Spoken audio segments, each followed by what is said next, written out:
listening to intellectual nudity.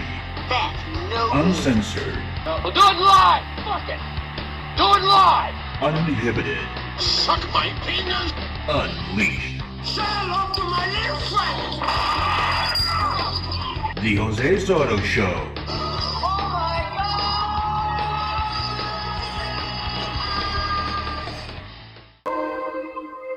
Alright.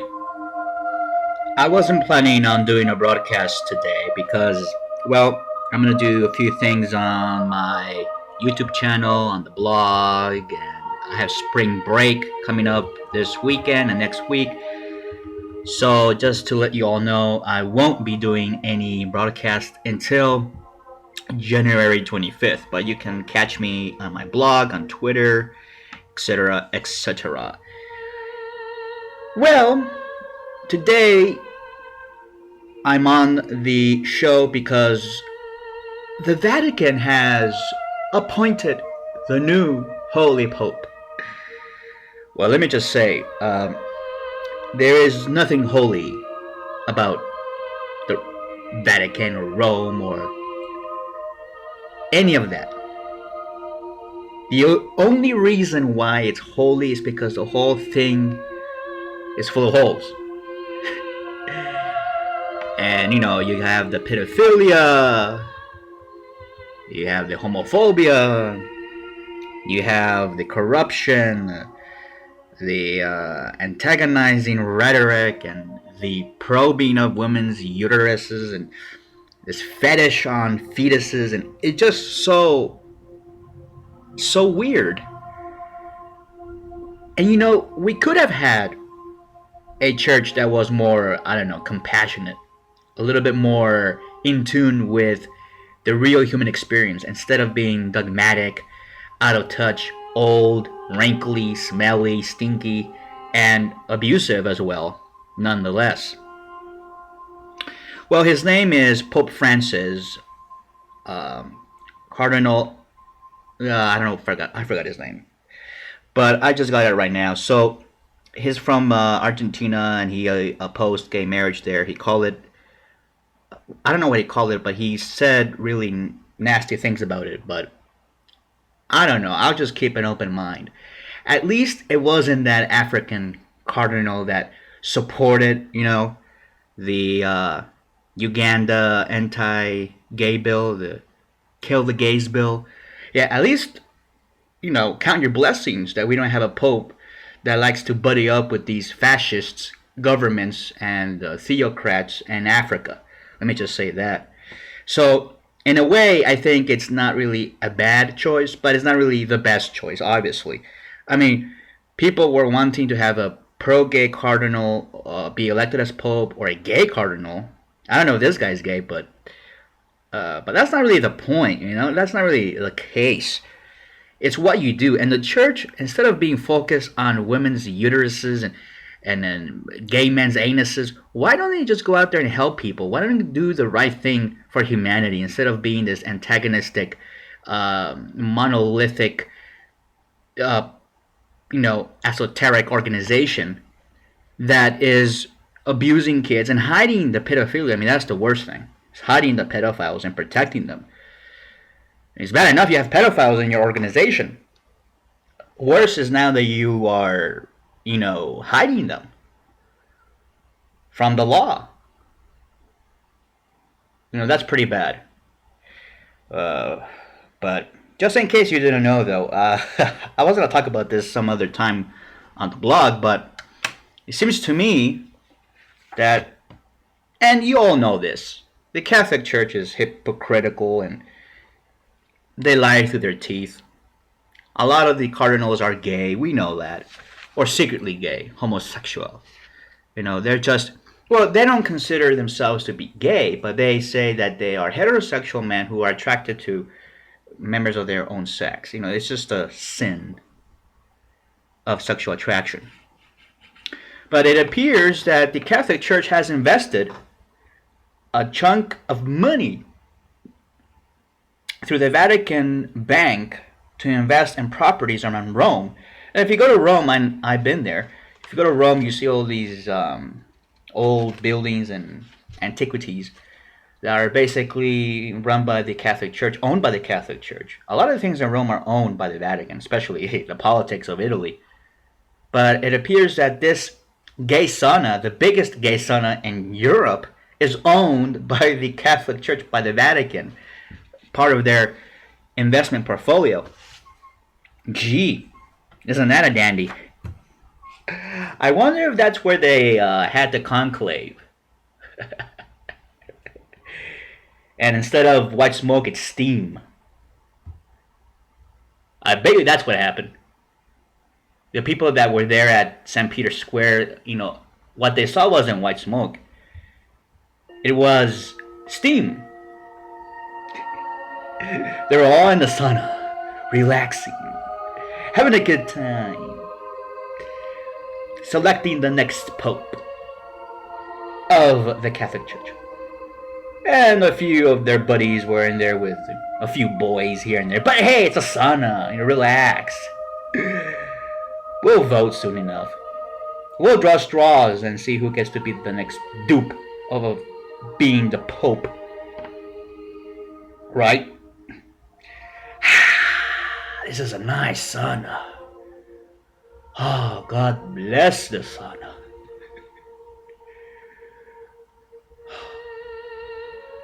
Fucking sweaty cardinals, or hairy and naked. Wow.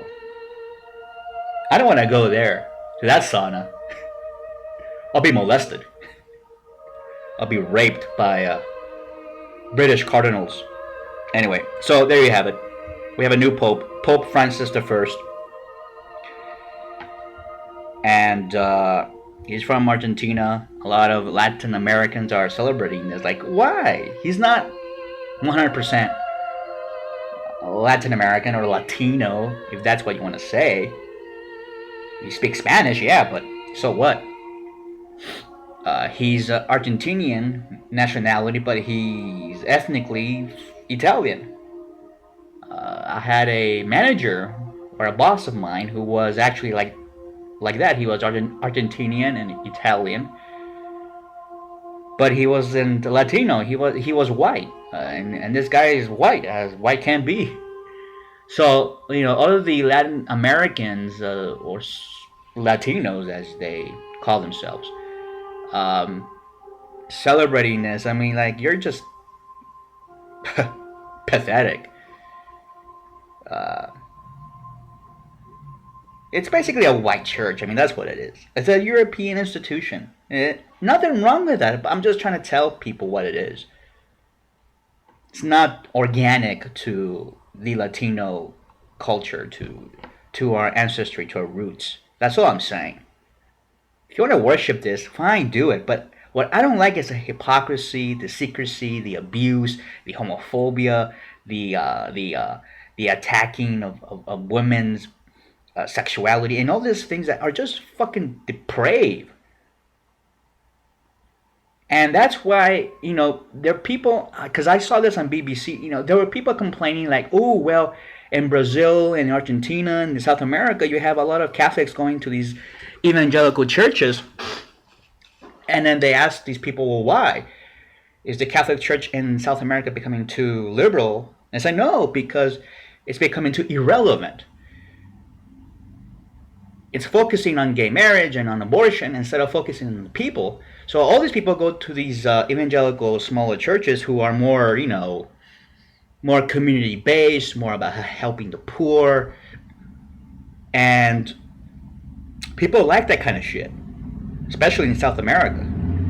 But there's a lot of poverty and a lot of, a lot of problems down there.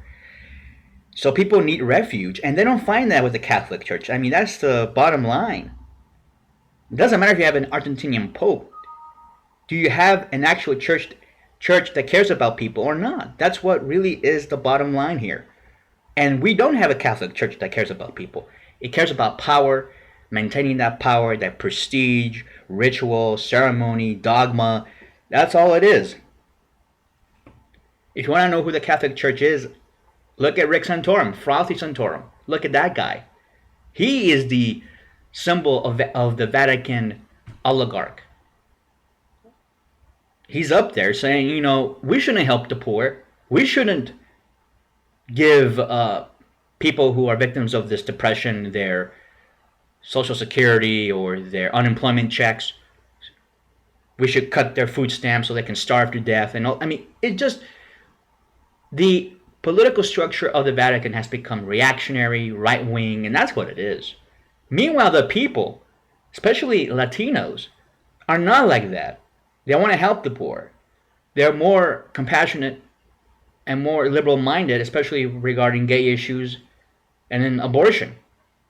And the church has to grasp with that reality, or else it's going to be irrelevant and they're going to lose people, not because of the ideas of Jesus Christ or religious or rituals or anything. It's all about what you do for the people and for the country and for the society. If you become irrelevant, this is what happens. And I think this was an act of desperation. I think that Ratzinger came out and said, you better select this guy.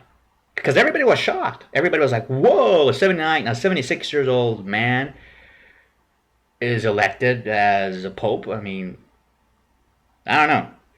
But, as far as the gay issue, I hope that this pope, which I'm not very hopeful that he will do this, but I hope that he does.